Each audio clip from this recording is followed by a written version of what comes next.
Coming up on this episode of Popular Cult Radio, we're going to have ourselves a little free therapy session followed with a discussion about the summer of 2023. We'll take a look at the Barbenheimer Phenomenon, discuss the roller coaster of the movie theater box office, look at the writer's strike and the future of movies going forward, and, of course, do a side-by-side comparison between The Flash and Across the Spiderverse.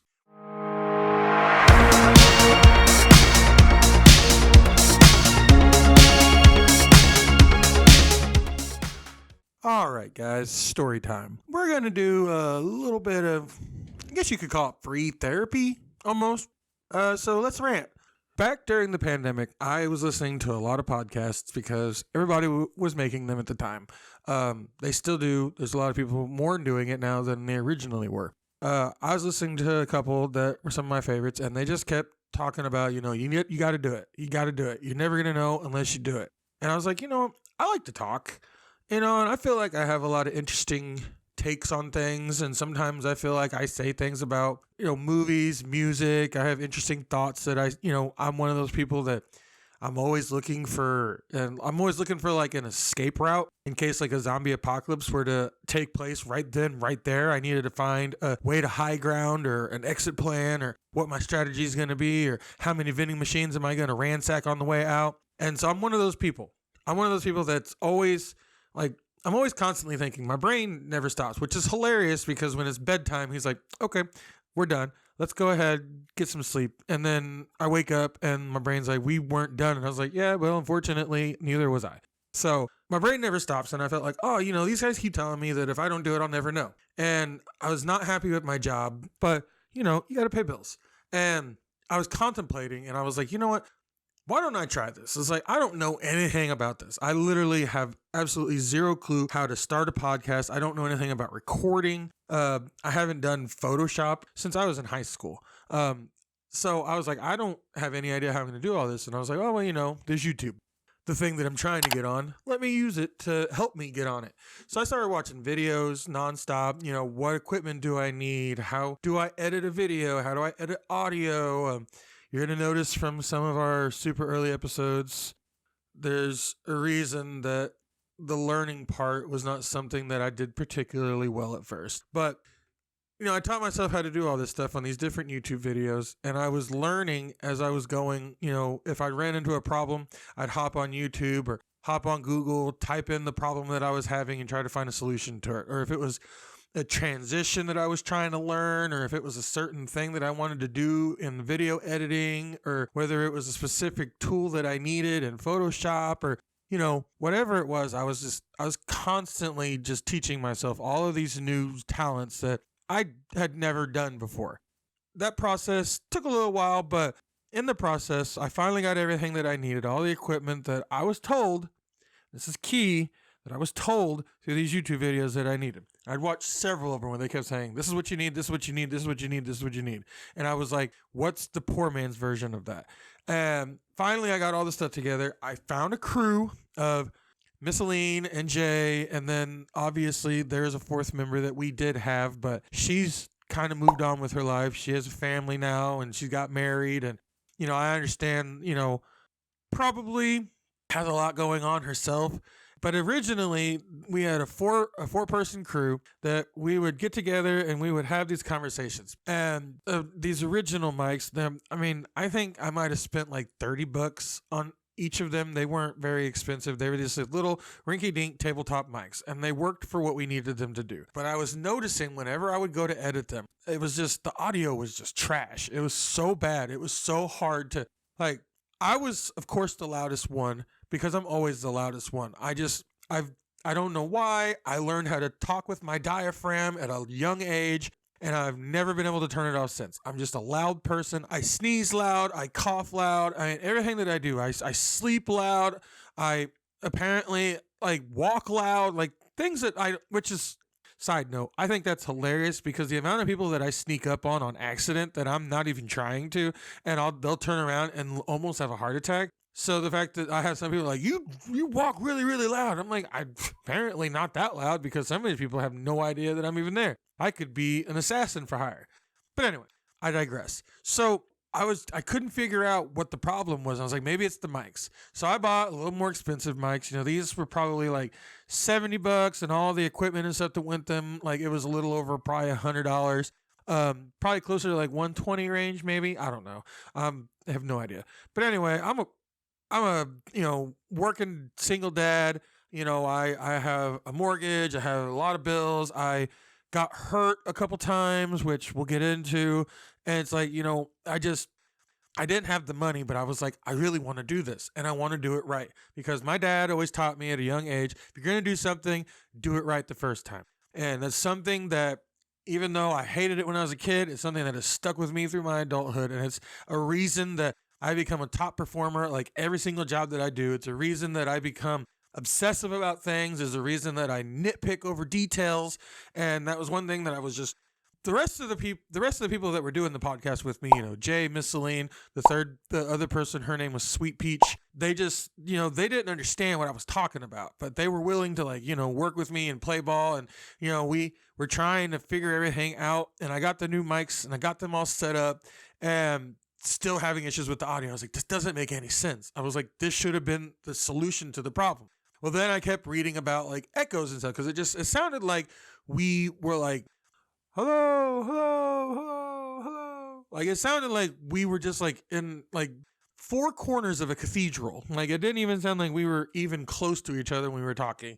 And there was just a really bad echo. And I just kept reading all these things about how to deal with echoes and soundproofing and things to do with your room and having a contained area. Because originally we used to do it in my dining room because I didn't use it for anything else. And I was like, oh, it's got a bay window in here. Maybe that's the problem. Maybe it's causing some, issue with the glass. So I bought soundproof curtains for that. That didn't fix it. So then, tweaking, I put lots of items in there, because everything I read said the more things you have in your room, the more things that the sound can hit and not, bounce off of. I bought a rug for underneath the table to help stop some of the sound. And no matter what I did, it just was the same issue over and over and over and over and over. I never could figure it out. So finally I was like, all right, I got an idea. Let's move everything into my room. I have a fairly decent sized room, plenty of space that I don't use, single dad. So I was like, let's just go ahead and set it up in here. We have a door that we can close. Hopefully that'll mitigate some of it. I bought soundproof panels to put on the walls. I have curtains up on all of the windows. I was like, okay, this has to be the solution to the problem. Well, it still was not. And I was fighting with this. Sweet Peach had gone on to do other things. We re-recorded episodes because I was like, oh, I think I finally fixed it. And then after we re-recorded them, which you're going to tell because they're going to be the episodes, I'm not making them re-record them again. Some of them are just not going to be great. Bear with us. I promise you they get better. I finally fixed the audio. That's where we're getting to. Spoiler. But those early episodes, we probably recorded like 13 episodes or something like that. We re-recorded previous episodes that we had done. Like I said, I still at some point, if, maybe we get like a Patreon going or something like that, it'd be really cool to like, if I could go through and just try my hardest to salvage the original audio so you can experience Sweet Peach and see what it was like having her as a part of the group and hear the conversations that we had. Like even our very first episode of Popular Cult it's different just because like I had time to marinate on the subject. It's about Batman. Spoiler alert. You'll figure out what it's about whenever it drops. But I had time to think about it. So even some of those conversations are a little differently. And even without Sweet Peach there, they're kind of structured a little bit differently because we end up having different we have different points and we end up, bouncing off of each other in a different way. Obviously, not having one person with a different perspective there changes the dynamics of the conversation. Also, you're going to really notice, you'll be able to tell the episodes that I'm really, really tired. Like the very first episode that we dropped on here, The Unfortunately Related, there's a part that I point out where I'm like, I say things a lot. And my problem is I'm normally running off of 4 hours of sleep. So when I'm actually not, and I'm coherent and I can actually think, I can actually think logically and actually process information, and my brain actually has a chance to keep up with my mouth, I actually say words that don't repeat themselves over and over and over again. I just wanted to let you guys know that you'll notice the difference between the episodes that I'm just exhausted and not there versus the episodes where I've actually come in ready to go. My brain's fired up. I'm charged. Let's do this thing. And you'll probably notice it a lot more in the individual episode just because I can just be me. Like, I feel bad in a lot of the regular episodes because sometimes I have a tendency of talking over people or, prolonging a conversation just because I kind of see on the looks of other people's faces that they might not have anything to say. And so I feel bad because I don't mean to do that. I don't mean to talk over people. And a lot of the time I'm bad at reading people. So they probably do have something to say and they're just waiting for me to shut my mouth. So this works out as like a venting situation, free therapy where I can just kind of go on and on and on and on. And I actually have a point here. We're getting to it. But like I was stressed. Like, I'd been fighting with this, trying to figure the dynamics out. I could not get the audio better than what I'd had it. Like, I was messing with it constantly. I was watching video after video. I was watching tutorials. I was watching problem solving. I was looking things up on Google. I was literally just all the time obsessed with trying to figure out this problem. Because the problem is that the audio was not only trashed, but it made editing so much more tedious because every time that I would go, okay, cool, we're starting to book, we get like 20 seconds in, and then you couldn't hear what Jay was saying. And I would just have to sit there and fight with his audio over and over and over, boosting it and trying to clean it up and, trying to make him sound clearer and just this never-ending headache. And then my dad passed. Before that, I had just started a new job, so my brain was I was already pulled two different directions because I was trying to figure out stuff with the pod, but it was a job that required me to like take a test to get a license to do. And there was a lot of training involved, more than I was used to. And with me not getting a lot of sleep, like at the time, my old job, I was working overnights.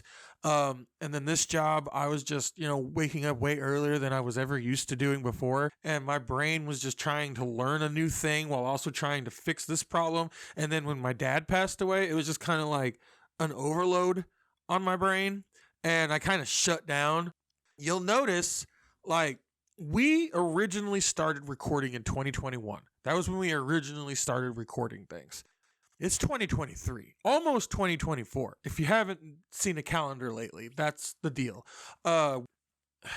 It just sucks because there's so much time that's gone that we could be a bigger size, channel at this point. We could have, way more viewers. We could have way more subscribers. One of the biggest reasons that I'm doing this is because I want to not only, like, I have a lot of opinions on things, like I said before. One of my favorite things to do is, like, whenever I watch, like, a movie or a TV show or something along those lines, is I have a lot of thoughts and opinions afterwards. Like, don't get me started on the Supernatural finale, just as an example.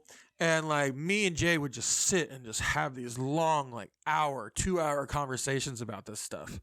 And it was just like, man, that would be so cool to do that for a living. Because I see other people that do it. And, but I was watching Joe Rogan, who was the one that just kept saying, if you're going to do it, do it. You never know. Just do it. And he just kept hammering that point over and over. It was just a period of time that was, he was bringing up in like every other episode. It was like, if you're going to, do it. You don't know. You can't, and I'd always known that concept, obviously, but I'd never I don't know. I always was just humble, like, oh, no one wants to really hear what I have to say. And they probably don't still, but that's fine. Now I have a microphone and you have to listen or click off, whatever. I don't care. But then I was watching, and I'm name dropping these because I don't care. They're good channels. Joe Rogan, he does a great podcast. He has great guests on. And then New Rock Stars was another one that I was really following heavily during the pandemic. I was constantly watching them and them.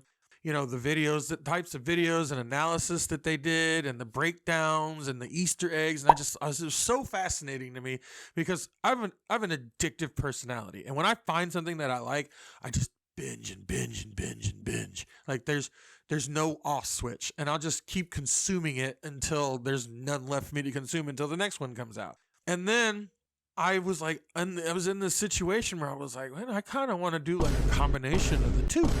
Like something to do with like pop culture and nerdiness and something where I just talk with friends and people that I enjoy being around, or people that have interesting takes and thoughts on things. That's where the name popular cult comes from. It's a reversal of pop culture. I just thought it was a clever name. I don't know how clever it is, or if you guys are like, oh, obviously we knew that. You're stupid for explaining it to us. Could be, maybe, I don't know. But when my dad died, I kind of quit caring.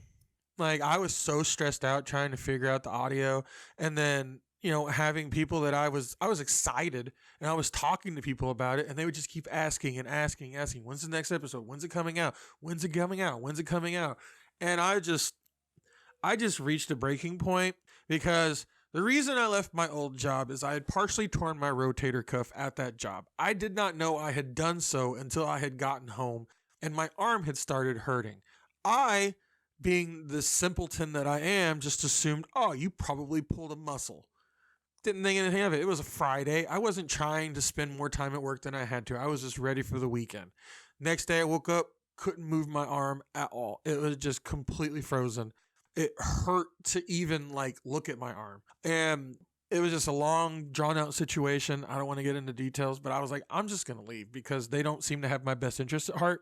And because of that, I had accumulated some debts. So I was already stressed out about the podcast and this new job and the debts. And then my dad is, you're starting to see why it's 2023, almost 2024 before any of this stuff's getting posted. You'll see. I'm not trying to make excuses, because at the end of the day, I could have had stuff posted in 2021. It wouldn't have been very good because the audio I couldn't figure out. It was literally, I figured out what the problem was on my own on accident. I just randomly had a thought. But I really wanted it to be good. I wanted to drop something that people wanted to listen to, people wanted to be a part of, have fans that actually enjoy the product that they're getting served, and sending you a bunch of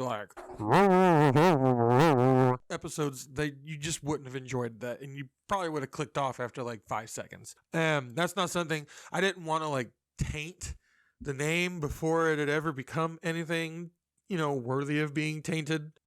That's what she said. But like I said, I'm not trying to make excuses. I'm just explaining why we're here and where we are now. It took me 2 years to process my dad passing. He passed in August of 2021. I'm just now getting to the point where certain songs don't make me cry when I hear them because they remind me of my dad. It took me a long time to get over that. He was the person I confided in for everything. All the stress and stuff that I had, he helped mitigate it because I could call him and he would listen to me drone on and on and on and on and on about stuff that, probably wasn't that important to him, but because I was his son, he cared enough to listen and tried to give me advice. And so now that I didn't have that, it was just, I kind of didn't care. And so the podcast just kind of got pushed to the side. And I don't even remember what really got me going again with it, but it was, I will say the thing, because I'd started messing with it again, and there was just a moment of clarity. I was messing with it one night. I had literally tried everything I could possibly think of. And then I was looking at the plugins on my soundboard, because the video that I had watched had told me that you needed, was it a 3.5 millimeter jack? I believe that's what it was. Is he? Yeah. It was from a small aux to a big aux, if that's just layman terms to explain, because I don't remember the exact sizes, because guess what? That didn't end up being what I needed. And that's what I found out is, these plugins, they're circles with a little hole in the middle, but the way the hole is designed, it made me think of the plugins for the actual mics and how they have the prongs. And I was like, there's no way it's been this simple this entire time. And I unplugged one of the cords from another mic, and I used it to connect my mic, because I had bought mics that need, phantom power. And I was like, I'm in the big boy leagues now. I'm, buying, real equipment. And it just didn't matter. It wasn't working. And it was, when I tried that, I recorded something and it was crystal clear. You could hear me. There wasn't an echo. There wasn't any muffling. I was like, you've got to be kidding me. And like I said, we had started recording again. Even like the first few episodes of Unfortunately Related, because I didn't quite have the setup in the computer right, which I didn't realize either. Like I'm stupid. Let's just say that's this short story. I'm stupid.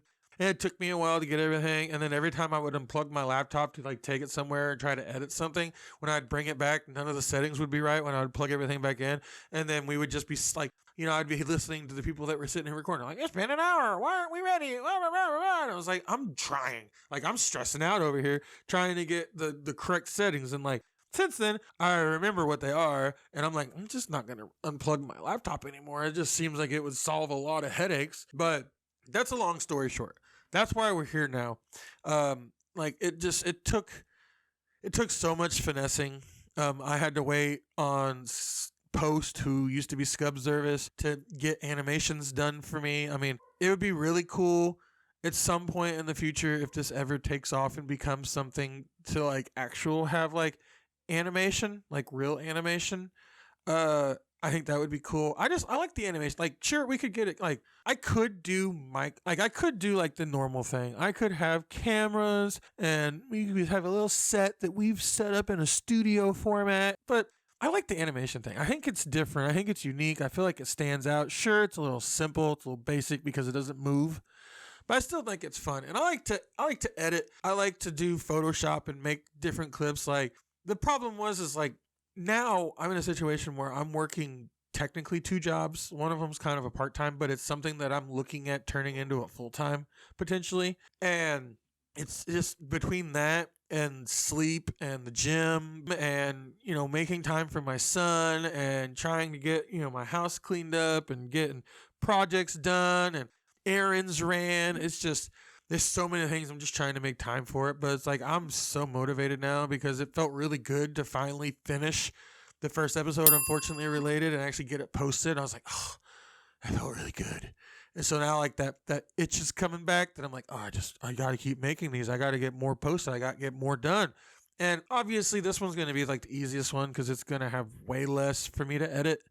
The other ones, I still like to put a little bit of a finesse on there, but I'm going to try my hardest to limit that, like the best parts of episodes and stuff, to being the more animated stuff. If you just bear with us, I'm just I'm a guy trying to become a successful guy. And it would be cool to do this for a living. It'd be cool to devote all of my time to you. Also, this other job that I'm kind of looking into seeing if it's something that's viable. Then if that's something that turns out to be viable, something that I can actually like pay my bills and not be broke, then it'll give me more time. And that's what I need right now is just time for like editing and recording and getting things like, getting everything sorted out. So you guys will just be patient and give us a little bit of time. The problem is like the very first episode of Popular Cult, I'm almost done with it. And I've put so much time and effort into it that I'm like, I'm not going to just start over with like, just post a picture and be like, this is what you listen to with audio playing in the background. But I would like to like kind of have certain editing formats for each one, but still mostly keep the animation to clips, because at least the clips, I can make those small and they won't take as much time for me to edit, and like spending time on Photoshop and doing research and finding like pictures and stills and copyright free stuff that I can use, and just making, something from scratch, not having to do that as much, and doing it in a shorter format would make it better for everybody in the long run, I think, and having stuff that's a little less edited but still entertaining and fun with like the longer format stuff.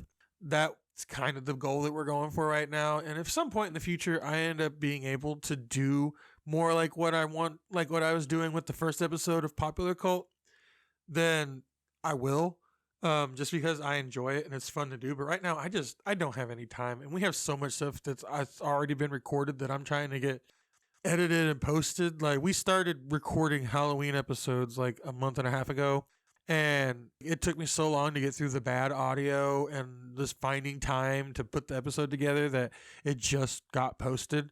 So just bear with us. I just wanted to tell you that's why things are the way they are, and that's what's going on. It's not a flaky YouTuber that's like, oh, sometimes I make videos when I'm bored. It's like, I'm just so busy, and I still want to do this, and it would be cool if it turned into something in the future. I mean, sure, we probably have 2, 3, maybe even longer years before that's ever even a thing of just constant, consistent posting. And I want to get it to be more consistent at some point in the future. Right now, it's probably just going to get all shoved down your throat real quick. So don't get used to that. That's just me trying to get the stuff that's holiday related that we've already recorded, done, and posted. So you're probably going to get a lot more episodes that you would normally get. I'm going to try. I would really like, and this is my ideal goal, is at some point in the future, once I get everything all ironed out and I get, things a little situated and I'm not as crazy busy, because just letting you know, that's how much I care about you guys. I've canceled a couple of appointments at this other job to make time to edit this so that you guys can have fun content from us. But I would really like, because we have Unfortunately Related, we have obviously Popular Cult that's almost done and getting close to being ready to finally post. I'm looking forward to that. That was the one I was really hoping would be the first one that got posted, since, the name of the channel is Popular Cult. But stupid me, I decided to edit it in a way that was just impossible to maintain the pace of that I was doing with it. But there's that. There's Popular Cult Radio, obviously, where this is a little more like radio format, where you're sitting here listening to me talk with my radio voice. Something like that, where I can just kind of blah, blah, blah. And it kind of also gets some of my talking out of my system, so I can be a little more open to other people talking in the other conversations, because as much as it sounds like I enjoy being the center of attention, I'm just doing it because I'm just doing it because it seems like they don't have anything to say. And I don't want there to just be dead air, but also getting all the talking out of my system. I'll be like, oh, what do you guys have to say about that? So I'll be honest. I'm guilty of people are saying something. I've already got another thought in my head. I'm like, all right, as soon as you finish talking, I'm ready to go. And I don't do it to be rude or mean. It's just that's how my brain works. It just never stops. And I want to be more attentive and more receptive. So look at those big, beautiful words that I'm using in a dictionary format. But I want to be able to let everybody else shine as much as possible in the other ones. I mean, it's not just about me. It's, team makes the dream. And I want them to have their moments and them to be able to get their points across. And it's not just me, blah, blah, blah, blah, blah, blah, blah. Because hearing my own voice, even when I'm editing, I'm like, shut up. Even when I'm editing this, I'm probably like, oh my gosh, you never stop talking. So anyway, that's what's going on. At some point in the future, hopefully we can get an episode a week with each of the shows. There's another one that's kind of in the works. It's a completely different format. It's not podcasty at all, really. It's kind of its own unique thing. I'm looking forward to getting that. Hopefully, I'll have at least one of those episodes posted before Halloween, because it's a scary movie. So I just wanted to check in with you guys, let you know what's going on, let you know that it's not just me being an unreliable person. It's just me being an insanely busy person trying to make time for something that I enjoy to do, and hopefully something that you guys enjoy. And I'd say we got our therapy in for the day. This episode is brought to you by Miss Aline. If you're a fan of DIY projects, crafts, let's play sessions, and spunky personalities, then this channel is the place for you. We truly appreciate her for being a part of this channel and encourage you to check out hers. Now back to the episode. Welcome to Popular Cult Radio. So you might be asking right off the bat, what's the difference between this and Popular Cult? Well, not a whole lot. Mostly it's just me talking by myself for long periods of time. Occasionally it might have some other people on here. There's not really any rhyme or reason to this. It's mostly me just looking at different things that I find fascinating. Mostly pop culture, obviously, because that's what we talk about around here. Unfortunately Related is its own thing. Popular Cult is its own thing, but Popular Cult Radio is mine. It's all mine. And honestly, it's probably more of an experiment to see if I can get all of my talking out of my system here so that I can let other people talk more in those other ones. You're not going to really notice a difference for a while because we've recorded several episodes of the other ones, and this is the very first episode of this, but that's fine. Everything has to have a first, and this probably isn't going to be that great to start off with, but you know what? It's okay. We all make mistakes. We all learn, and the longer that we do this, the better it's going to get, but you can't have any without one, so here we are. All right, so we're talking about the summer of 2023. What a summer was this? All right, so obviously we're fresh off the pandemic. Things were slowly starting to go back to normal. Movie theaters are opening up. All of these big debuts and releases were promised last year. Everybody was getting hyped. They were like, oh man, so many people were talking about the movies that were supposed to be coming out this year and the potential that they had. And a lot of people also feel like those potentials weren't met. So, it's time for us to take a little bit of a deep dive and take a little bit of a look at that. Because, I'd say that this summer, was an unexpected summer because you had everything kick off with the Super Mario movie. That movie, even though it wasn't in the summer, it really started things off on a strong note because if I believe, hang on, let me look it up real quick. But if I believe, you had Super Mario Brothers. That movie ended up being a much bigger success than people were expecting it to be. Obviously, there was still a little bit of a nasty taste in everybody's mouth from the one that happened in the 80s, the live action one that a lot of people make fun of, and honestly was not even remotely a Super Mario movie, other than the fact that the guy's name was Mario and Luigi. King Koopa was a slick back, weird looking Dennis Hopper who, for some reason, was called President Koopa for some reason in that movie. Like I said, that movie ended up being a disaster. So a lot of people didn't really know what to expect. They were still, hesitant, because Super Mario had already let them down before. But one thing that was promising that seemed to be pretty well known among everybody was that it was being made by Nintendo that becomes super protective of all of its properties, kind of following that movie. And when that movie ended up crossing $1 billion, it ended up being this smash hit, ended up being this ginormous success, which I saw the movie. It was a really good movie. I understand why it became as big as it was. And that was really the thing that kind of everybody was like, oh man, what's this summer going to bring? And obviously, I watch a lot of reviewers and a lot of people that talk about movies and break them down and, kind of theorize on them and, talk numbers and stuff at the box office, which I don't retain most of that information because my brain is broken. But the one interesting thing that I do find is that a lot of people, even though there was excitement, there was still a little bit of hesitancy. And that really started after Ant-Man and the Wasp: Quantumania. That movie came out in March before that. And so there was a little bit of hesitancy because there were some movies coming up that people were still excited for. But there was always that little bit of, I don't know, because even though I really liked Doctor Strange in the Multiverse of Madness, and I think the hate for Thor is not directed in the right place. I think the big problem with that movie was, everybody talks about, they joke too much and this and that. But the other thing that I hear people talk about that they acknowledge is the fact that you didn't really get to see Gore God butchering it all, which is kind of his title. So the fact that they didn't really show that, and the fact that there was a lot of cuts and stuff, and you find out later that apparently Disney kind of had their paws in there trying to, editorialize and, move everything around and, kind of what they always do, they're kind of looking over your shoulder going, I don't know about that. You should probably do this different, backseat driving on the movie.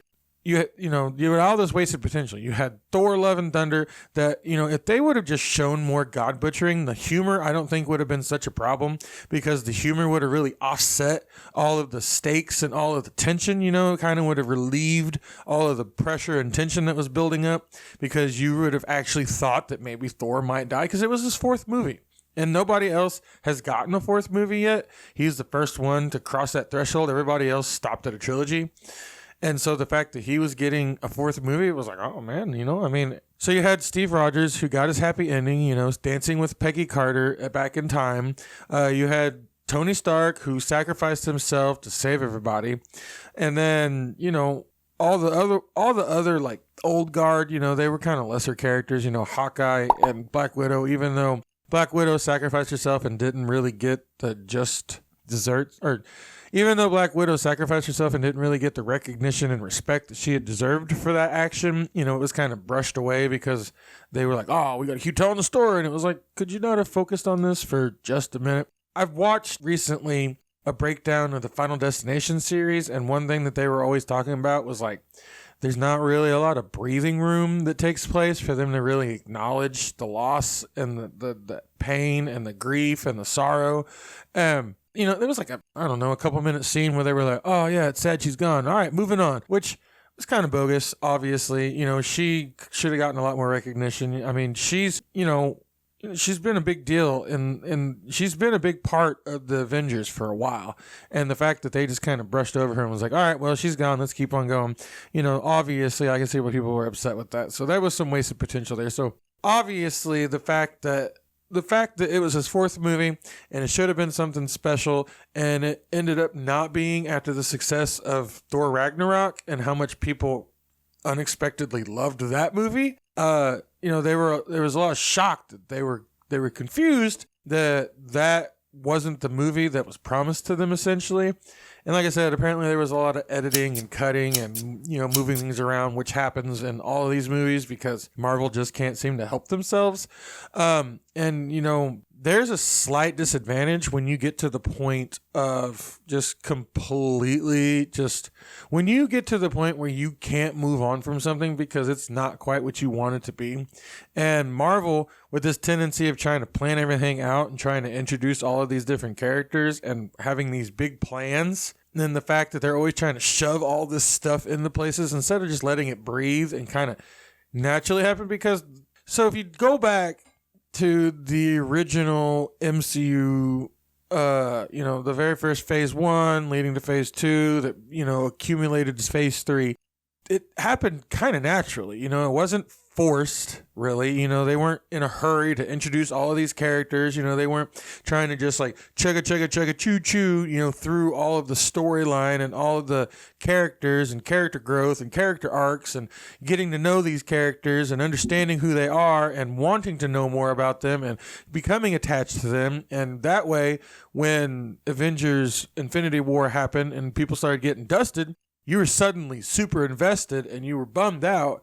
And obviously the original team, they survived, which, how convenient. But, that's not something that I focus on when I'm watching that movie. The fact that these seeds of doubt has started to be planted with Multiverse of Madness and Thor Love and Thunder and then Ant-Man and the Wasp Quantumania, everyone was super hyped for Kang. This is the introduction of Kang. And I'll be honest, I will say that the trailers were kind of misleading. Spoiler if you haven't seen the movie or these movies, we're going to be obviously talking about this stuff. We're going to be talking about movies that took place this summer and kind of the reactions and kind of how everything went down. That's kind of the main theme of this. So let's kind of, pay our respects and salute 2023 and, go, all right, well, there's summer 2024. Maybe the writers' strikes and actors' strikes won't cause 2024 to be the new 2020 where there was nothing to be watched. And that's just because the companies don't want to negotiate and they don't want to work with the writers and the actors that are on strike so that they can get fair deals, which I agree. Obviously, you should be paying you should be paying compensation for work that's being done, and you should be giving them a little better deal when you know that they're not when they have a success, they have a success. They're getting millions of dollars from some of these movies, and they can't spare. I mean, obviously, Super Mario Brothers. I mean, I don't know what the breakdown of that was. I'm not an analyst. I'm not going to pretend like I am, but they got $1.36 billion or something like that. I might be a little off. I just looked at it a minute ago, but my brain doesn't work. It's broke. But yeah, I mean, obviously, there's the potential for 2024 to be, kind of but we'll see. Hopefully things work out and, they can come to a deal. In the meantime, let's talk about 2023 and kind of the unfortunate disaster it ended up being, which, see, I'm torn because it seems like faith in Marvel and faith in DC is at an all-time low. And I can see some of the critiques, they've had a lot of sloppy endings. Secret Invasion had a chance to stick the landing and really start turning things around. And, for whatever reason, Marvel ended it the way that they ended it. And I thought it was a really stupid ending too. But to be completely honest, I was never really as soon as I heard that it was just a spy thriller versus what the actual Secret Invasion from the comics was, I was like, I don't know how much I really would call this Secret Invasion. You're just adapting one element from this, and it's the fact that the Skrulls are infiltrating the world trying to take it over. That's essentially the only part of it that you took over. You didn't have really any characters that we know or we've known forever that have been Skrulls this entire time, which was a big thing in the comics. Spoiler alert. And so, I was already not super keen on the show, and I can see some of the criticisms that people were talking about. I mean, it was okay. I mean, I didn't hate it, but I didn't love it. And I think that's a big problem that studios are starting to run into, is that people don't go to the movies for movies that they like, or movies that are okay, or movies that are, interesting. Like, people go to the movies for movies that they're hyped for. People go to the movies for things that they're like, oh, I can't wait to see that. When you're sitting in a movie theater and that preview comes on and you're nudging your buddy and you're like, oh man, bro, look at that. That looks sick. I can't wait to go see that. Those are the things that people go to the movies for. They don't go for the, that was all right. And I think that was the big problem with some of those recent titles is, Multiverse of Madness promised that it was going to be this big swashbuckling adventure, essentially, where you were going to be going to different multiverses and you were going to get to see how, the incursions were working and everything. And they just kind of talked about the incursion for a minute. And there was some fan service, which I thought was cool because I've always wanted to see John Krasinski as Fantastic or Mr. Fantastic, which, spoiler alert, if you haven't seen that movie, you had a whole year to watch it. Honestly, I didn't hate the movie. I thought it was pretty good still, even though the part that I've heard a lot of people say that they love with the music scene, I'm like, it's a little much. But I didn't hate that movie. And Thor, I saw where it was lacking. And I was like, if they would have just made some adjustments, they could have made this movie the movie people wanted. Because it had all of the elements that it needed. It just needed more of one element, and that was seeing Gore do the things that I guess he did off screen at the very, very beginning when you run into Sif again. So I guess technically, he did some God butchering, but it was like, you needed to see him as a threat. And he ended up kind of being like, how when Batman vs. Superman came out and they had Jesse Eisenberg be Lex Luthor, it was kind of like that. It's like he was playing a character that wasn't the character. Because Jesse Eisenberg, I've heard people compare him to the Riddler, and I always kind of thought that was accurate because that's exactly what my thoughts were when I watched it. Gore, I've actually read that comic. I actually went and read it because I was fascinated enough by it. And that doesn't seem anything like he kind of seemed like he was sort of playing like a Joker-esque type character. And I was like, I never really got that vibe from Gore. It didn't really seem kind of like what he was going for in the comics. And so that was a strange performance for me. And he just kind of ended up being this goofy, weird dude who kind of had a cool fight with Thor for a minute. And then he kind of didn't. And then all of a sudden he was like, I wish my daughter was back. And I was like, couldn't you have just adapted the God Bomb? I feel like that would have been more realistic or more. I feel like fans would have enjoyed seeing that more than going to see Eternity and being like, oh, it's a magic lamp. I can wish whatever I want. It was kind of like you just wanted to bring that girl back. It's kind of what it felt like. And it really felt weird that was the thing that turned him around. So like I said, I see some of the flaws and the criticisms of it. And then obviously obviously with Ant-Man and the Wasp: Quantumania, I didn't think that movie was bad either, but I can see what people are saying, but I didn't think it was as bad as everybody was saying it. I just think the problem is that Marvel keeps hyping people up for these movies that turn out to be mediocre. They keep lying in trailers, and I think Hollywood is learning the hard way that you just can't make mediocre blockbusters anymore. You just can't do it because people are looking for an experience. They're looking for excitement. They're looking for something that's going to grab them and pull them in. And that's something that we're going to talk about here in a minute, but I'm not quite there. So obviously, Super Mario, going back to that kind of made it look like it was going to be a big deal. And I didn't think Super Mario was going to be good. And I took my son to go see it, and it ended up being really, really good. So I was actually shocked, to be completely honest. It ended up being something that I wasn't expecting. So I was actually pleasantly surprised. So I always try to be optimistic and try to be open-minded and go, this could go, one or two ways.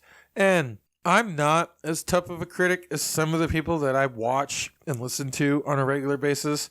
And that's fine. I'm not trying to be a critic. I'm just one of those. I'm kind of that guy, that friend of yours, that when they go and see something, they just can't stop talking about it for weeks or months afterwards. I'm that guy. And so that's what I'm here for is like, I didn't get to talk about this stuff when it was coming out because I just had so many other things going on and trying to get everything situated here so that we could have this channel finally launch. So the fact that, I'm here now and I'm finally starting to be on the same page as some of these people where it took me a while, but you, like I said, you can't keep expecting people to go to the movie theater and spend the amount of money that they have to spend on tickets, plus the amount of money that they spend on concessions. And then most of the time, they're made up of multiple people. And then you keep giving them the out to release it super fast on your streaming service of choice almost immediately. And you're not motivating anybody. And I just got done listening to somebody that was talking about Barbie. And I watched Barbie. I didn't hate it. I mean, I don't know where the weird alpha male hate's coming from. I mean, it was, I feel like I watched Superbad and the guys in that movie are just as stupid. So maybe you guys are just hating for no reason. Honestly, it's not my type of movie. I thought it was funny. I thought it was interesting. I really enjoyed it. I mean, I wasn't like, oh, this sucks, but it wasn't like a mind-blowing experience. It wasn't like this transcending thing that I was like, oh, I see what everybody else sees. But I didn't hate it. I mean, I thought it was good. I mean, I see why it's breaking billion-dollar records. I see why it's so popular. And like I said, those movies, that and Oppenheimer, we'll just go ahead and jump a little bit. Barbie and Oppenheimer ended up kind of answering a question that the studios hadn't quite asked yet. And it was kind of like, what's going on and what do we need to do? And it's so fascinating because I think people are tired of constant reboots. I think people are tired of constant sequels. I think people are tired of franchises that never end. I think people are looking for something original, something that's interesting, something that's well written and well acted, something that's not like a direct to disc movie. I mean, if you watch, Disney just, they're celebrating their 100 years. And I just read an article where they're talking about they're going to be releasing like 100 movies. And obviously a bunch of those are like animated movies and stuff like that. And they have this bad tendency of making these direct sequels that don't go to theaters, but they go right on to, VHS and stuff back when, I was a kid. And they go to disc or they go to digital, whatever it is. And it's not something that they ever really plan to make a lot of money from, but they know if they release it on in a different avenue that they can make money from it. And so Barbie was an original concept. It was interesting. It was different. It was something that people hadn't really seen. I mean, I don't remember what the name of that movie. There is a movie from the 90s. It's going to bother me. I'm going to look it up. It's called Life Size. I don't know if anybody remembers that. It had Lindsay Lohan and Tyra Banks in it. Again, I looked it up. Don't be like, oh, you're so smart. I'm not. But it kind of had, like, a spoiler alert, I'm not going to ruin the movie really. But it kind of had like a quality of that kind of movie. It kind of, had some elements of it was unique.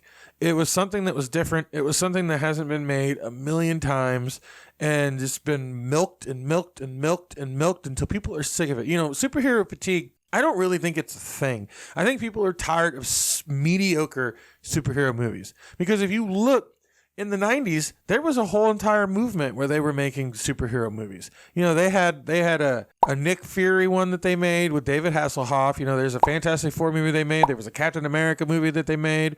I believe there was another one. My brain's not grabbing what it was, but it's, there was a wave where they were trying this, but it was, again, bad visual effects, terrible storytelling, not great acting, and it didn't go anywhere. And then you also had the same thing kind of happen with DC, where they were trying to force all of their stuff just down everybody's throat. Batman versus Superman ended up being such a mess. It was just a disaster. And I mean, honestly, if they would have just broken it up. But yeah, with when they were doing Batman vs Superman, everyone was super hyped. They saw the logo. They were at Comic-Con. You see the auditorium just erupt.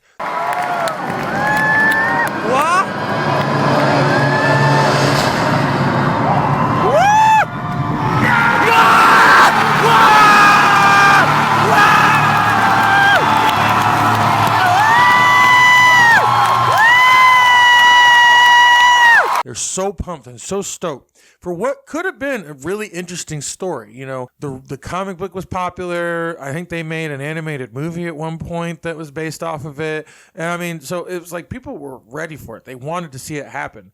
But then, I mean, for the life of me, I cannot find this, but I swear I read an article around the time that it was coming out that it was originally supposed to be 3 different movies. There was originally supposed to be Batman versus Superman, then Dawn of Justice, and then Justice League. I can't for the life of me find where I read that. I mean, I haven't looked that hard, so maybe if I did a little bit more digging, I could find it. But maybe I made it up in my head. The fact that Batman vs. Superman, Dawn of Justice is clearly 2 different movies. It should have very much been 2 different movies. If you would have just cut out all of the let's introduce the Justice League stuff and oh no, it's Doomsday. If they would have just cut all of that crap out and they would have just focused on Batman, you know, introducing the character properly, getting to know him through the movie where you start to like him, you start to root for him, you know, because no one had seen him before. This was Ben Affleck's very first opportunity to show his Batman. And you didn't really know him, so you went into the movie going, okay, let's see what's going on here. And then if they would have just focused on that dynamic, and then they could have focused on the building tension, and then they could have really focused on an all-out brawl that they could have put some sort of a post-credit if they really wanted to. They could have left it on a cliffhanger that went, oh man, you know, I mean, that's when Wonder Woman could have shown up even, you know, I mean, I feel like there's so many things that they could have done better. Then they could have had an entire movie where they focused on all the different Justice League members. I mean, there's a DC animated movie. It's, I think it's Justice League, Throne of Atlantis. I think that's what it's called. I can't remember exactly. But I mean, I kind of had the same critique that I watched some reviewers, and it was just the fact that you don't really get a lot of time to know Aquaman. It was kind of like it was a Justice League movie, and they were like, let's sprinkle in a little bit of Aquaman. It wasn't really an actual Aquaman movie. And the fact that I'd always made fun of Aquaman, and the fact that they got Jason Momoa to make me go, all right. And then the fact that Aquaman is one of the only DC movies that I really liked, I mean, that's saying something. So, I mean, the potential was there. And again, people, they're so tired of mediocrity. I promise you that's what it is. You know, the superhero fatigue, sure, that's fine. You know, I'm sure there is some of that. I'm not saying it doesn't exist, but I am saying, I promise you, the majority and the people that have been loyal to Marvel and DC for this long, they're just tired of seeing movies that aren't that good. I mean, you went to watch Iron Man. I mean, think of the feeling that you had when you watched that movie. You know, obviously, I feel like it's really hard to top a movie like Endgame. And I mean, I thought it was smart that like COVID kind of forced them to take a little bit of a break, but then it really messed up with all their shooting schedules and stuff. So then TV shows and stuff started getting released at weird times, and then Black Widow got screwed yet again. And so it's just a bunch of really bad decision making is what it feels like. And I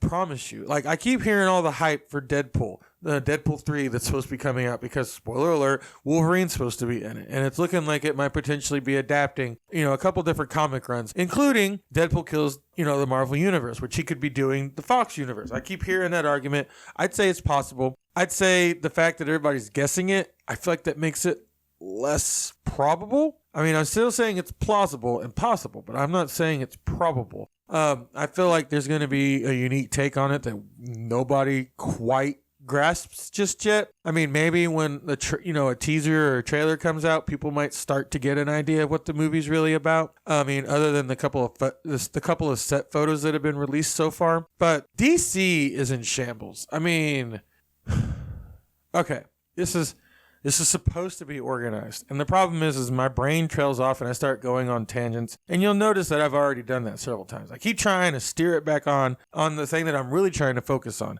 And the thing that I'm really trying to focus on is the movies that took place in 2023.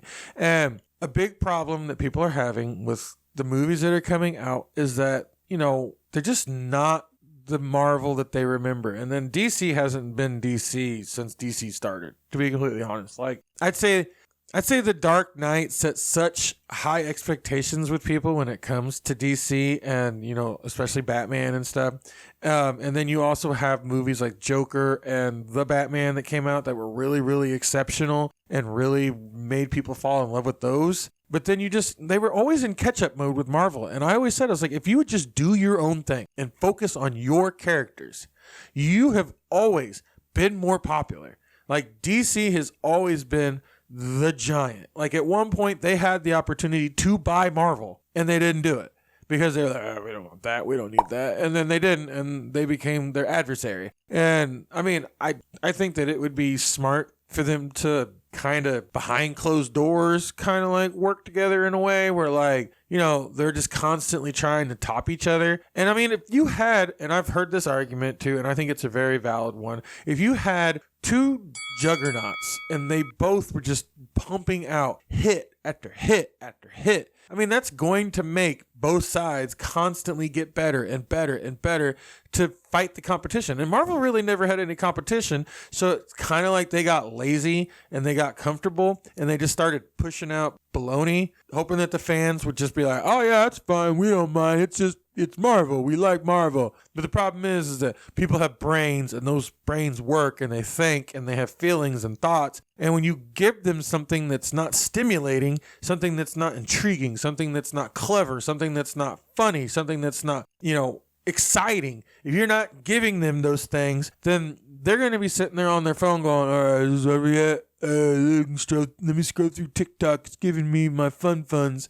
And if movies would just chill, and I think the one nice thing, I mean, I'm not saying the strikes are great for the people that are striking, because obviously there's a lot of stuff, people aren't working, you know, the studios are trying to drag things out, they're trying to make people sell their houses and stuff and beg for them to come back, and that's obviously wrong. And corporations, they've gotta realize they can't keep treating fans as stupidly as they treat their own employees, and that's a big problem. The big problem is that I almost feel like maybe the results of the strike are kind of mirrored in a way in the work that was coming out, because they were overworked. I mean, I'm going to be completely honest with you. When I'm in a bad mood or I feel like I'm not being appreciated as an employee, I do not do my job to the best of its ability. I'll tell you that right now. I'm not even going to sugarcoat it. And I know I'm not the only one that's like that. When you are just feeling underappreciated, you're feeling overworked, you feel like you're being taken advantage of and that you're being screwed over all the time. And I understand that feeling. You do not give your best work. But when someone appreciates you and they actually show that, and they're constantly doing things to remind you how much they appreciate the fact that you're there and what you bring to being there, you start to do some of your best work. You start to really go above and beyond. And I mean, to be honest, maybe some of this is just the writers being like, bro, like, I don't care anymore. And they rightfully so. Hopefully with this break, which I think is a good thing for everybody, because hopefully it'll get the writers and the actors what they want, which is what they deserve. I mean, it's fair. I mean, even with top tier celebrities, you know, obviously I've heard people talk about that this is more for like the lower tier, like people who aren't like, you know, main attractions. And I don't mean to say that disrespectfully, but just like, you know, not like household names that are well known, like people that get paid millions and millions of dollars per movie. It's like the background guy that you see in several things and you never notice, but he does something different in every single one of those movies. And if you really paid attention, you would know him, you know, or somebody that's, you know, wanting to get residuals off of something that they filmed, and they want to see, you know, money that they should get because the company's getting money and they help contribute to that company getting money. So, I mean, obviously that's fair. But my point is that hopefully this break will help the studios also pull their heads out there, you know, help them to, like, you know, change their perspective a little bit. And, you know, the fact that they're starting to delay movies and stuff, I don't think it's just because of that. I think Bob Iger, especially for Disney, was already starting to eye the fact that they needed to really seriously restructure things after Chapek left, and he just kind of left Disney in shambles. And, you know, some of it's probably his fault too. But the fact that this summer had such high potential, and I don't really feel like it lived up to that, because, you know, you did have some hits like Barbie, and you had Oppenheimer. You know, both of those ended up being smash hits. And you also had the fact that there was Across the Spiderverse, which I want to talk about in a minute. But then, you know, The Flash, they built The Flash up so hard. Like, it was going to be the movie of the year. You know, everyone kept saying, oh, it's the best superhero movie I've ever seen of all time. And people got excited because they had Michael Keaton coming back. And then you also had, obviously, all the stuff that was going on with Ezra Miller wasn't ideal. But, you know, the fact that The Flash was getting his own movie did bring a lot of excitement. And, you know, the fact that James Gunn and Peter Safran took over DC and they were like, oh, you know, we're going to be changing things and this is kind of going to kick things off. It did kind of lead that, like, his actions were going to cause the chain reaction that relaunched the DC universe, kind of like in a continuity sort of way. But because it was just such a disaster and such a mess, and people lied a lot, that movie didn't end up performing anywhere near what they expected it to. And so they kind of changed plans, which I don't think is necessary. But I think, I keep hearing people say just completely cut it off. And I've said that from the beginning. I was like, don't keep any of these characters. Like, don't get me wrong. I loved Henry Cavill as Superman. I thought he was the best Superman we've had. You know, I'd say good runners up. Obviously, Christopher Reeve, iconic, the guy, the GOAT. Then you also have, you know, Dean Cain or, you know, Tom Welling, which, you know, they were more the TV series Superman, which, you know, I don't downgrade them any more than a movie version. But, you know, out of like the movie versions, like, I really feel like he killed it. Like, I really wanted to see that Superman. I really did. I wanted to see what he was going to bring to the role. The same way I wanted to see what a Ben Affleck Batman really would have been like. And not just like the big brooding ooh that we kept seeing in all of the movies. But unfortunately, that didn't go the way that it did. So, you know, we'll see if it pivots. But, you know, that movie didn't end up turning out the way that it was going to. I don't know how much money Fast X ended up making, but I watched the movie and I was not impressed. And I don't remember hearing other people being impressed. I think The Little Mermaid just recently started to really make some waves, no pun intended, really started getting a little bit of a box office behind it. Transformers ended up, I mean, some of these, you know, were pretty big. Like, you kept hearing about them and hearing about them. Like, oh, this is going to be good. Oh, this is going to be good. Oh, this is going to be good. Like Mission Impossible, the new Mission Impossible. I heard a lot of mixed reactions with that. And like, kind of like how people were like, oh, it kind of feels like it was just a, you know, they kept building up this motorcycle scene that we thought was going to be really cool. And then it was not. I mean, I haven't seen it, so I can't speak too much on it. But I'd say the fact that this summer ended up being so hit and miss. I mean, Haunted Mansion. I keep hearing reports of all the money that these companies have been just hemorrhaging. You know, they're really just taking a massive hit. And I just listened to something where they were talking about the giant loss that they were going to be reporting on their quarterly reports and how significant of a loss that it was. It's probably not going to stop being a loss for a while because of the fact that they haven't come to an agreement, and so they can't really make anything right now, and everything's kind of at a standstill, so they can't even like do anything to try to recoup some of this money. I'm curious to see the second Aquaman just because I loved the first one so much, but also you have a lot of people that they don't follow these things as much as nerds like us do. People that are super heavily invested and actually listen to other people talk about these things and research these things on their own. I mean, I literally get emails from comicbook.com every single day. They give me headlines and articles. That's where I found the article about the Thanksgiving horror movie, which I was like, oh, I gotta see that. So it's like, not everybody does that, you know, and I've heard a lot of people talk about like, oh, well, like my grandma or somebody, you know, they don't know anything about that. And they don't really advertise things the way that they used to anymore. They just kind of assume everybody is in the know-how or goes to Comic-Con, and that's not necessarily the case. And they can't go on late night shows right now to promote anything because the actors are on strike. Even if they started filming again, they couldn't make any changes because the writers are on strike. So it's kind of like they're backed into a hard place on their own doing. And if they would just, you know, chill and go, all right, let's assess this intelligently and not like a pride thing where we're like, we can break them. Like, we haven't even recovered from the pandemic. Like, the amount of money that everybody lost during the pandemic, and we're starting to see that with all the inflation because to a degree, I don't know how accurate people would say this is, but to a degree, some of this inflation is because of companies trying to recoup money that they lost during the pandemic when people weren't out traveling and buying things and doing things. So you're already at a disadvantage, and then you're putting yourself in a situation to repeat that same situation so close to when it just happened to you. You just lost large amounts of money, and then the streaming services don't look to be as profitable as they had once thought that they were going to be. And you can't write everything off as a tax write-off like they did with Batgirl. So, they're still hemorrhaging money. And what fascinates me, I've always heard how hard it is to get a script even looked at, let alone greenlit. And then you see some of the movies that come out and it's like, so who was sleeping with who here? Because you hear about some of the people that try to get things published and then you end up hearing about it later on. Like how Stephen King tried to get published for so long and they just kept telling him to screw off. And then you see the scope of his talent and the books that he wrote that were so influential and, touched so many lives and made such an impression. And so it's like you have things like that get told no, no, no, no, no over and over and over. But then you have other things that you're like, how did this ever get made? Like, no disrespect, but like the Fast and Furious 9 was not a good movie. And I normally watch those movies like brainlessly, like, oh, this is the best. Because, it's one of like my best memories I have with my dad is watching the 7th one when Paul Walker died. And, that my dad's gone, that's a memory that I always keep. It's like I saw my dad cry for the first time ever. Was, at that scene at the end when he saw Paul Walker. And,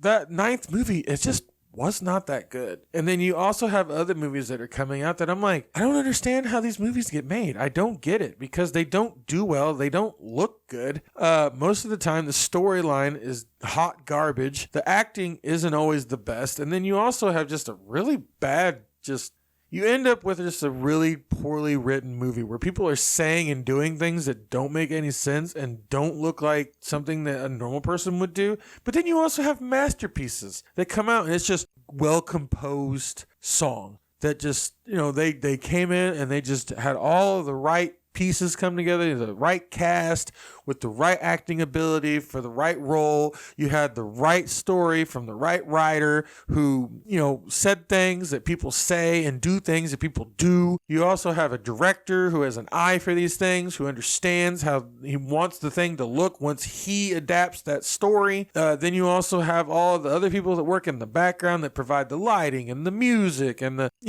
all of the support and stuff that goes into a movie, all the cast or all the giant lists at the end of the movies that nobody reads. All those people played a part in making a masterpiece. So it's like especially like Marvel and Disney. There's a little bit of a tumultuous relationship there now because it's kind of like they were like, we got a new platform, just start pumping out content. And then you also have not Disney. You also have Warner Brothers, who's kind of in the same situation where it's like they've just ruined their brand because so many people just associate just terrible, terrible movie after another from them because they were in such a hurry to try to catch up. They were trying to be the hare to the tortoise, trying to catch up to Marvel, being like, oh, we got to hurry up and launch our own. It's like, or don't. Just make good quality movies. That's all people want. They want good quality movies. If you start giving people good quality movies, you're going to start seeing a flood hit the theaters. If you stop releasing them so quickly afterwards, like I've talked to my buddy, like we talk all the time about how much quicker movies and stuff are coming out, more and more and more, and then I find out that it actually is. Like I was like, oh, maybe this is just me imagining it. Like, is my childhood wrong? But then like I was thinking about it, I was like, yeah, it used to be months, sometimes even a year before a movie would come out on release. And then you have other movies that like they're in the theater for like a week and all of a sudden they're out on a streaming app and you're like, how did you make any money from this? And why did you greenlight it in the first place? Like, who is reading these? Who is proofreading these? Like, maybe you should have a high-quality writer on staff, or a few of them, at least, that's proofreading these things and looking them over and going, okay, this is garbage. Or someone else that's like, hey, let's give this guy a shot. Like, he hasn't really done a lot, but this is really interesting. I think maybe there's something here. Start doing that. Oppenheimer was masterful. Like, I was sucked into that movie. That movie was it was one of two movies this year that did that to me. And the very first one was Spider-Man Across the Spiderverse. Let's talk about that movie. It's rare that a movie pulls me in like that movie did. That movie did all the right things. It did exactly what I needed it to do. I mean, it made me want a Gwen Stacy Spider-Gwen movie so badly, just from the very beginning of that movie. Spoiler alert, if you haven't watched it, that's not my fault. Spoiler alert, spoiler alert, spoiler alert, spoiler alert, spoiler alert. You had your chance. So I'm going to try to break all this stuff up with chapters. So, if you didn't skip ahead, you should be able to if you need to. But, that the beginning of that movie really made me go, oh, I could totally watch just this. Like, just her. Like, it's so good. I mean, I legitimately was blown away with that movie. Like, it's like a lot of the time I'll be watching something and I'll be like thinking about like, I'll have random thoughts that pop into my head, or maybe I'll be thinking about I need to go get a refill on my drink, or I need to go to the bathroom, or what am I doing after this, or I got to go back to work tomorrow, whatever it is, some weird thoughts popping through my head and distracts me, even though I'm not trying to be distracted. It happens. I mean, you're starting to see more and more of like the fact that the fact that people are having less and less of a attention rate because of things like, TikTok, that it is constantly feeding us the short form. And so the thing is you really have to start bringing your A game even more so than you normally would, because you're competing with something like that. You need something that's going to be so good and so fascinating that it's going to pull people in for 2 to 3 hours. I mean, clearly it's possible because there are movies like that. And then even Joe Rogan, he has a super popular podcast that's listened to by millions and millions and millions of people. And it's 2 to 3 hours, 2 to 4 hours sometimes even longer than that. I've seen some that are like 5 hours. So it's possible to keep people's attention, but you have to provide something to grab their attention. We literally live in a world where our phones are just a hand away. Like, you just grab it so easily. And you can, even though they discourage it in the movie theater, I've seen people do it. And it's because they've lost interest or they're bored, or, that movie was not one of those movies. That movie was able to hold my attention the entire time. And it was fascinating because when I heard about the first one, I was like, man, I don't know about this. I don't know about these kid movies. Like, it sounds interesting, but I'm probably not going to watch it. And I was so convinced it was going to be stupid because, to be completely honest, I've been silently rooting against Sony because they don't seem to know how to handle a superhero, especially my favorite superhero of all time, Spider-Man. They don't seem to know how to do that very well. I don't know how much of a hand Marvel has in this. I know they had a pretty big hand in the first one, but even Venom, like, everyone's like, Venom's the best movie. I'm like, I don't see it. I really don't. Like, that movie was okay. It wasn't bad. And then they made the sequel, which made me angry because I really like Carnage and I really like Woody Harrelson. And that movie was hot garbage. It was so bad. I was not even remotely impressed with that movie. And it's just, they're trying to greenlight all these stupid other characters because they know they don't have anything else. And instead of like creating new, interesting content, they're like, let's see how many villains Spider-Man has that we can make TV shows and movies out of. And I'm not going to lie, part of me, like, I know this sounds bad. And I'll probably hear it in the comments, which I won't read them, but you can write them anyway. But I am waiting for Sony to give up with Spider-Man and give him back to Marvel. They're the last holdouts. Universal apparently, just recently, went back to Marvel so they can do what they want with the Hulk again instead of only being in team-up movies because Universal was making all of the money from distributing the movie. Then Fox sold off the X-Men, the Fantastic Four, and Ghost Rider, and all those characters that they had. Those all went back to Marvel. So it's like Spider-Man is the last one. That's the only holdout. And so part of me is like, man, like, don't get me wrong. I liked all the Spider-Man movies in the MCU. I did. I enjoyed all of them. The third one was, it was work of art. But you have the second Amazing Spider-Man, even though I really liked the first one, and I like parts of the second one. But then when Dane DeHaan shows up and he looks like he has like fungus growing on him and stuff, and he's supposed to be I was like, no, why did you even need him to be on here? Like, he was not necessarily, like, Jamie Foxx could have been a compelling enough villain if you would have just focused on him. You didn't need the Green Goblin to show up just because you wanted to recreate that iconic scene from the comics. Like, it wasn't necessary. It was so stupid. Like, you could have saved that for a third movie. Because if you would have made a really good second movie, we probably would not have Tom Holland as Spider-Man. And you could have actually seen that happen in that movie. Or you should have maybe not had Electro be the villain. Maybe if you really wanted to push this Green Goblin angle with, Harry, maybe you should have focused on that for the whole movie. And then the Rhino, Paul Giamatti. I like Paul Giamatti. I think he's a great actor, but he was awful as the Rhino. I hated that he was a mechanized monster. I was like, bring me Brock Lesnar and put him in a giant rhino suit that's like attached to him that he can't get off. Like, I'm kind of curious to see what Craven does with the rhino, but I don't have high hopes. Like, they've butchered like the first two original Spider-Man and the very first Amazing Spider-Man. Those were good, but like I said, I don't know how much of a hand Marvel had in making Across the Spiderverse, because I know they had a pretty big hand in the first one. But this movie, getting back to Across the Spiderverse, like, even though I am silently rooting for Sony, I was so just overwhelmed by this movie. Haley Steinfeld, she crushed it in that movie. Like, I was so impressed. Like I said, I would have watched just the Gwen Stacy Gwenpool movie. We're talking about the wrong Gwen Stacy here. We're talking about Spider-Gwen. Spider-Gwen, Gwen Stacy. I don't know if I said it earlier too. I might have. If I did, oh well, I made a mistake. People do that. And then I really liked the journey that Miles went on in that movie. It was like, and man, the music in that movie, the music did something to me that the first movie's music didn't do. Like, Sunflower is a good movie, and Post Malone makes some good music, but bro, Metro Boomin, bro. Like, they brought it in this movie. They did something to me that made me so completely just... It enveloped me in the movie.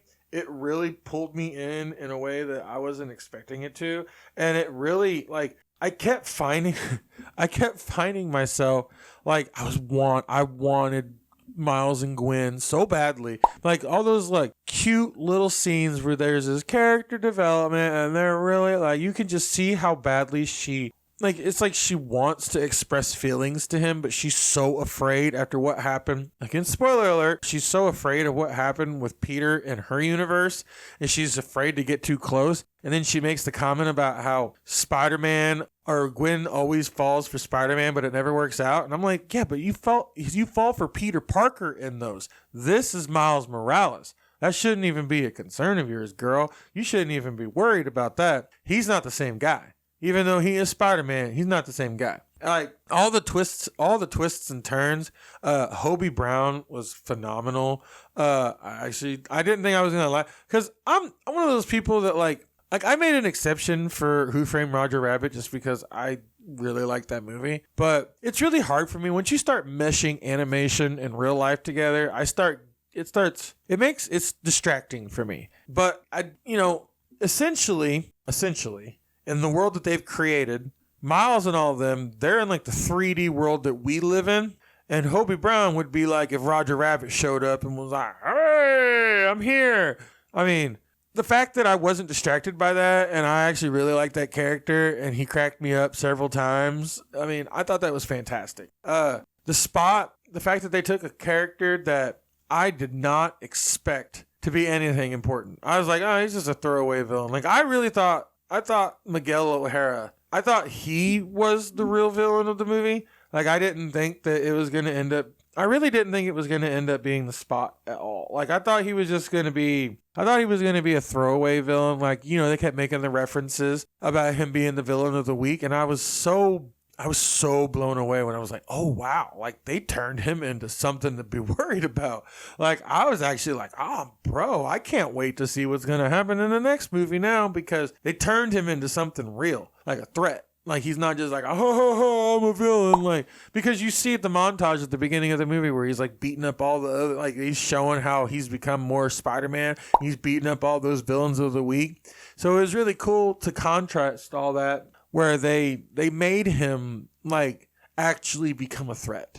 And then the interactions between Miles and Miguel, like, that was fascinating, just to see just how much of a, for lack of a better word, how much of a douchebag that Miguel was being in that movie, and how hateful he was being towards Miles. And it was like, just because that happened in another universe doesn't mean like that doesn't mean that applies to everybody. Like, I feel like there's some gray in this movie that gets overlooked, and that's intentional, because I feel like that gray that gets overlooked might become super important in the next movie, where it's like, oh man, not everything causes a chain reaction that destroys the entire multiverse.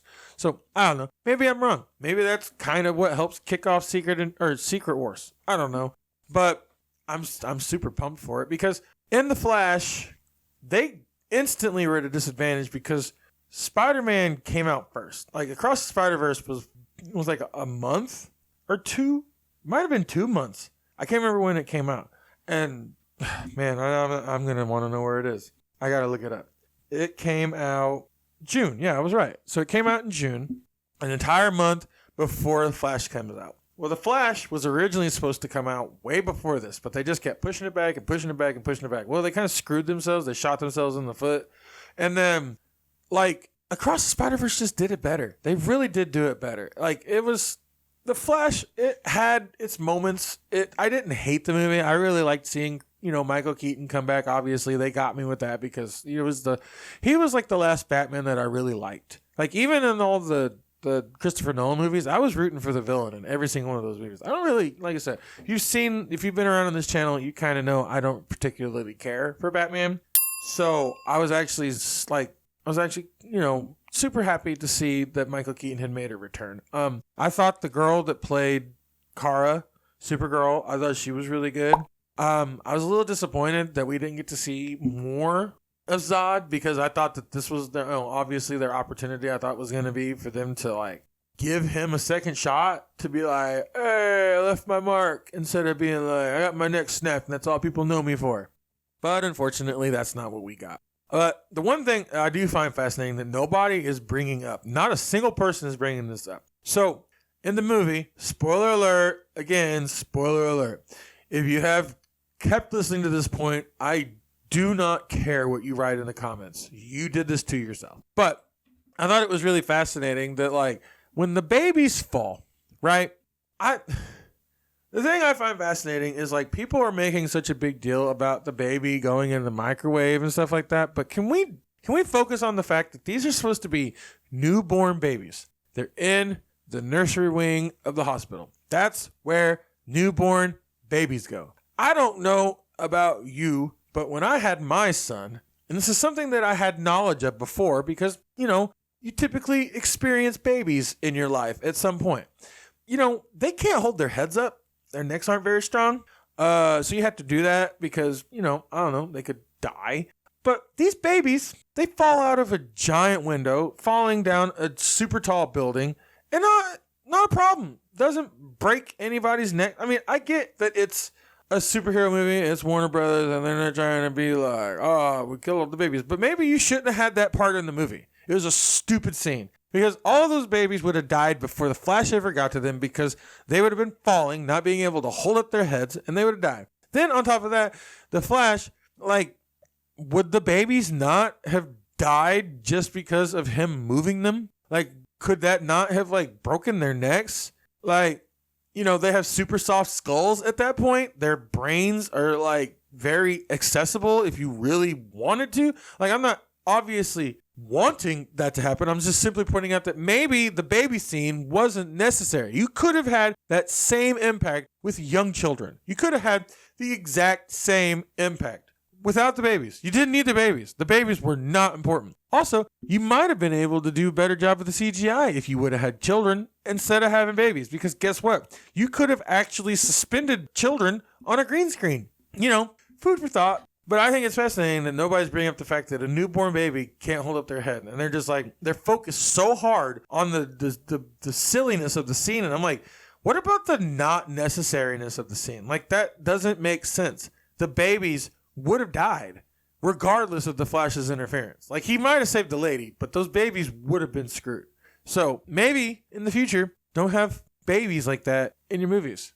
Just my thought. But like overall, you have contrasting movies, the fact that they're both about multiverses and, tinkering with things too much and messing things up and how things should be versus how you want them to be. You have a lot of responsibilities with Miles, dealing with, again, spoiler alert, dealing with the fact that, like, his dad is supposed to die.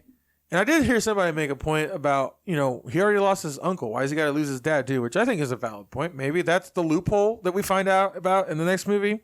I am super fascinated to see what happens with the Spot. I am so fascinated to see what happens with the Spot in the next movie. Like, that's literally like, I'm like, man, this movie's about to get wild. Like, so far, I would say the Across the Spiderverse, Into the Spiderverse, whatever you want to call it, trilogy, has the potential to be one of the great trilogies. Like the ones that you don't really have a lot of notes for. They're so impactful. They're so good.